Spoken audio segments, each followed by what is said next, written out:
Sige sir, wait lang.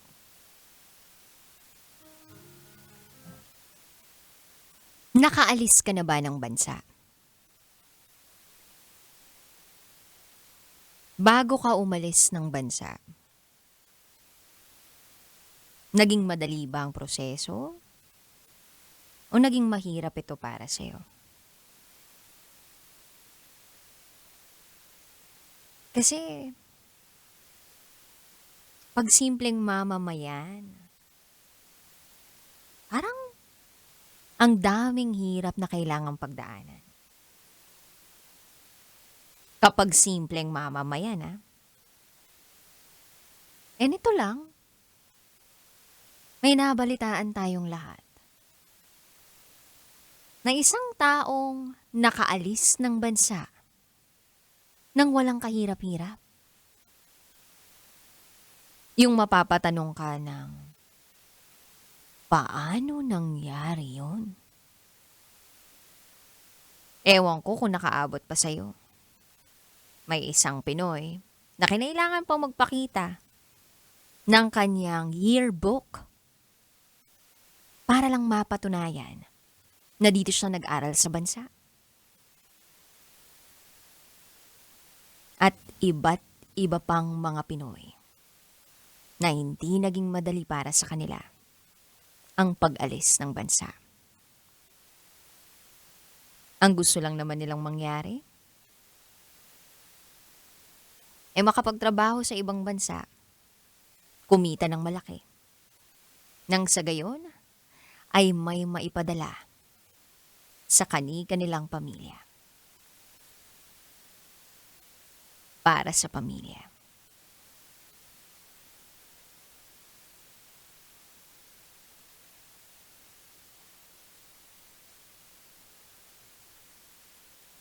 Kaya ang tanong, bakit para sa iba, madali lang ang lahat? Pero para sa nakararami, mahirap ang lahat. Pwedeng paki-explain? O baka depende talaga. Kapag marami kang pera, napapadali ang lahat. Ay, kaya pala hirap na hirap ako. Kasi, konti lang yung pera ko. Pero wala man tayong yaman, tulad ng iba. Meron naman tayong tinatawag na kagandahang loob. At yung patuloy na paggawa ng tama, yun ang mas lalong nakakaganda. 9:00 ng gabi hanggang 12:00 ng madaling araw, magsasama tayo ngayon.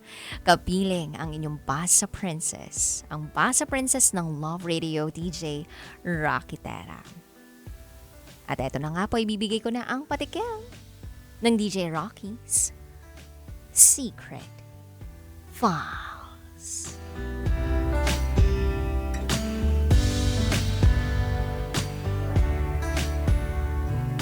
Sa mura kong edad, hindi ko na ipagtanggol ang sarili ko. Oy. Kapag underage pa talaga, sobrang hirap na maipagtanggol ng sarili.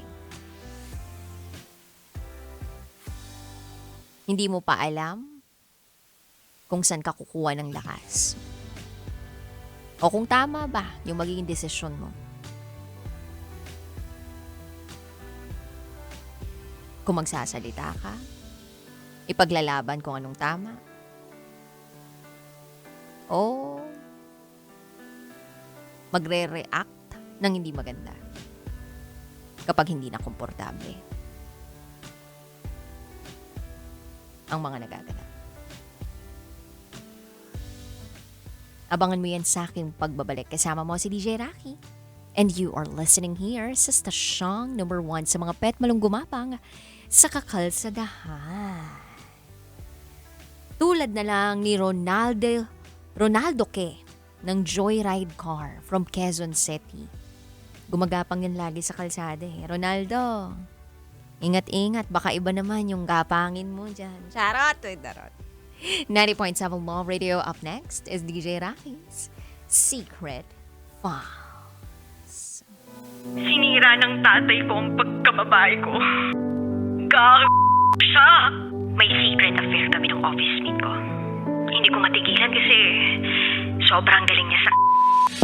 Rocky's Secret Files. Secret Files. It's the kind of bleep you never knew existed. Kunwari inosente pero boy naman pala. Rocky's Secret Files. Secret Files. Kailangan pa bang i-memorize yan? Love Radio. Basic!